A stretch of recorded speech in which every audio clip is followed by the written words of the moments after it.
Hey there, Willowbrook. Thanks for doing deep dive with us. Today, we are in John chapter 6. When we get to John chapter 6, we get to one of the most famous stories about Jesus. In fact, I bet that some of you got to this passage and you may have just skimmed through it because you thought, I know this one. I already know this story.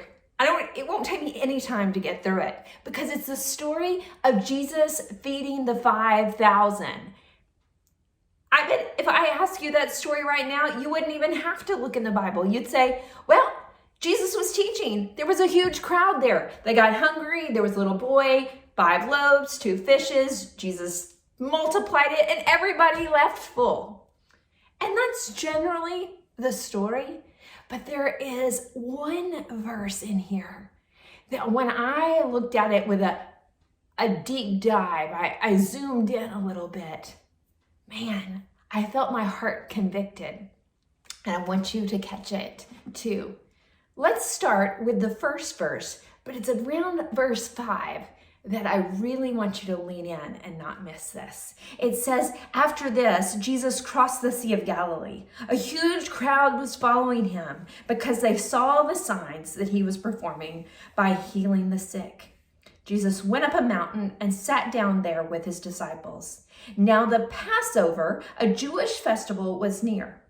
So Jesus looked up and noticed a huge crowd coming toward him. And he asked Philip, catch this, where will we buy bread so that these people can eat? He asked this to test him, for he himself knew what he was going to do.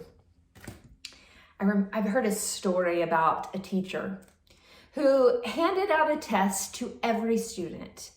And all the teacher said was, read the instructions on the test and then turn it in. So all of the class, they began to work on the test, and they began to fill in the blanks and work through the problems. And one student got up, like before every other student, handed their test in and left. Other students were like, no way, that person is definitely failing this test. The other students continued to work and they continued to get through it. And after 30 minutes, 45 minutes, they turned in test.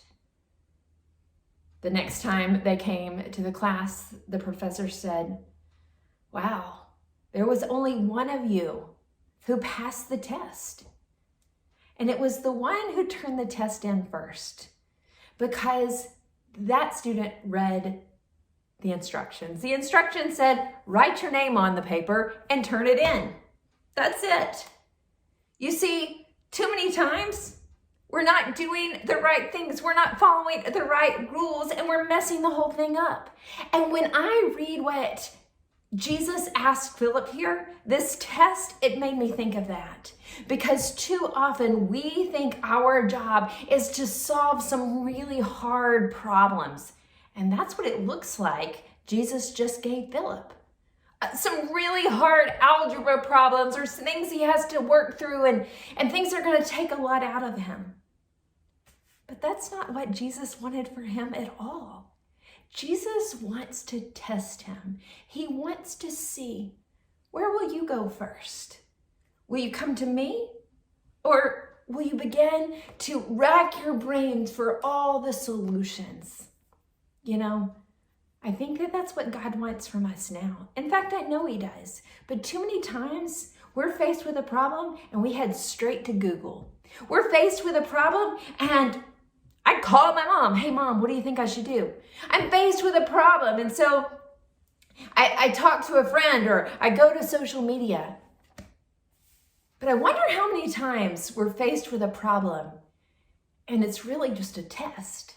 It's a test to see if we'll go to Jesus first. Jesus already knew what he was going to do, but Philip didn't.